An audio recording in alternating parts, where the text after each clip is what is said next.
Assalamualaikum warahmatullahi wabarakatuh. Hai semua, perkenalkan. Nama saya Fitri, nomor urut 18. Di sini saya akan memaparkan hasil penelitian terkait dengan pelaporan sarana dan prasarana yang terdapat pada sekolah Madrasah Alia Negeri 2 Bone. Nama saya Arif Amin, nomor urut 15. Saya akan membahas atau menjelaskan terkait dengan hasil penelitian pada bagian analisis data. Kami dari kelompok 10, 19 MP2, Manajemen Sarana dan Prasarana Pendidikan. Di video kali ini kami akan memaparkan hasil penelitian dari observasi dan wawancara yang kami lakukan terkait dengan pelaporan sarana dan prasarana pendidikan di Man 2 Bone. 1. Paparan data.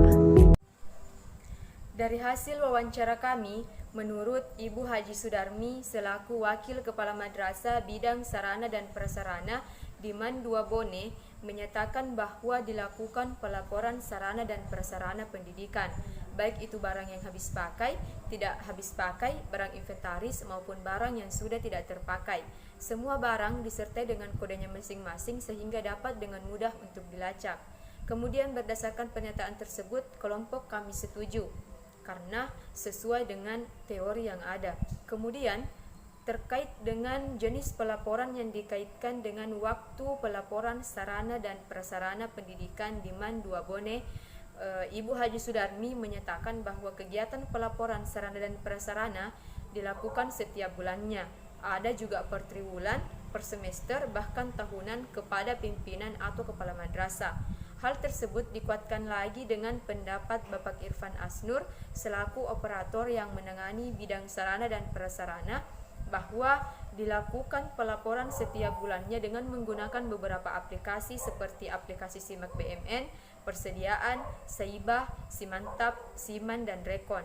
Berdasarkan dari pernyataan tersebut, kami setuju karena sudah sejalan dengan teori yang ada, bahkan sudah ada pengembangan jenis pelaporannya mengikuti perkembangan zaman teknologi informasi dengan menggunakan berbagai aplikasi. Kemudian menurut Bapak Irfan Asnur, pihak yang terlibat dalam pelaporan sarana dan prasarana pendidikan di Man 2 Bone adalah seluruh oknum yang berkaitan dengan sarana dan prasarana seperti kepala madrasah, wakil kepala madrasah, bidang sarana dan prasarana, bendahara, operator, dan lain-lain. Ibu Haji Sudarmi juga menjelaskan bahwa sebagai wakil kepala madrasah di sini berperan sebagai perencanaan mengenai apa saja yang dibutuhkan. Biasanya diadakan peninjauan di setiap sudut ruangan untuk melihat apa saja yang kurang atau apa saja yang perlu ditambah. Namun di sini pelaporan kebutuhan baru akan dilakukan apabila ada penyusunan anggaran, misalnya untuk tahun depan atau bahkan untuk tahun yang akan datang, tetapi juga tergantung dengan dana yang tersedia. Ibu Wakamat juga dibantu oleh operator yang bekerja untuk mengatur dan melacak semua pelaporan sarana dan prasarana. Berdasarkan dari pernyataan mereka, kelompok kami setuju karena secara garis besar pernyataan tersebut sesuai dengan teori yang ada. Kemudian mengenai tujuan pelaporan sarana dan prasarana pendidikan di Man 2 Bone dilakukan menurut Ibu Haji Sudarmi bahwa tujuan dilakukan pelaporan di sini sangat penting karena untuk mengetahui keadaan dan berapa jumlah barang, baik itu barang kebutuhan dan juga berapa barang yang sudah rusak atau sudah tidak terpakai. Dari pernyataan tersebut, kelompok kami setuju karena telah sesuai dengan teori yang ada. Kemudian menurut Ibu Haji Sudarmi, proses pelaporan sarana dan prasarana pendidikan di Man 2 Bone adalah proses pelaporan yang dimulai dengan laporan dari pihak yang membutuhkan seperti kepala perpustakaan atau laboratorium melaporkan kebutuhannya ke kepala madrasah, lalu jika diterima dan ada dana maka dibeli, jika tidak ada maka dianggarkan untuk tahun berikutnya. Secara garis besar bentuk pelaporannya di sini dari Wakamat kemudian ke kepala madrasah dan kepala madrasah yang melaporkannya ke pusat atau Kementerian Agama melalui aplikasi oleh operator. Hal tersebut terkait proses dijelaskan pula bahwa mulai dari perencanaan, disusun anggaran oleh kepala madrasah yang ditentukan, lalu bendahara yang keluarkan dan pengelola yang akan melaporkan. Untuk pelaporan melalui aplikasi yang dimulai dari pengikutan dari Saibah, kepersediaan, lalu ke Simak BMN, lalu tembus ke Siman. Dan yang terakhir adalah ke Rekon Simantap, khusus untuk penginputan data mengenai tanah yang bisa diinput kapan saja apabila ada pembelian lahan tanah baru. Dari kedua pendapat tersebut yang dijelaskan secara rinci bahwasannya secara garis besar kami sudah sependapat, walaupun pada faktanya ternyata proses pelaporan secara langsung sudah terhubung juga dengan proses inventarisasi secara modern menggunakan aplikasi. 2. Analisis data. 1. Strength atau kekuatan terdiri atas 2, yaitu yang pertama adalah telah dilakukan pelaporan sarana prasarana pendidikan melalui berbagai aplikasi, di mana 2 Bone sendiri memiliki 6 aplikasi dalam pelaporan sarana prasarana pendidikan, yaitu Saiba, Persediaan, Simak BMN, Rekon, Siman, dan juga Simantap. Yang kedua adalah semua pihak yang terlibat dalam proses pelaporan sarana pendidikan itu bekerja sama dengan baik.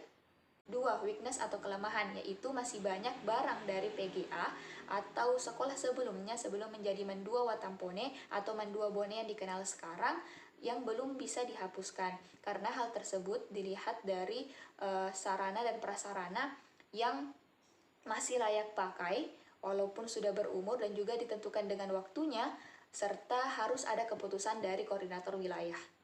3. Opportunities atau peluang, terdapat 2. Yang pertama adalah pelaporan sarana dan prasarana pendidikan dilakukan oleh operator yang paham teknologi informasi dan juga merupakan generasi milenial. Dengan hal tersebut dianggap mampu untuk melaksanakan pelaporan sarana prasarana pendidikan sesuai dengan aplikasi yang ada.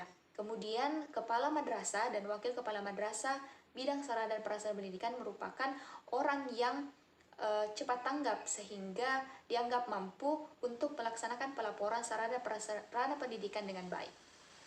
4.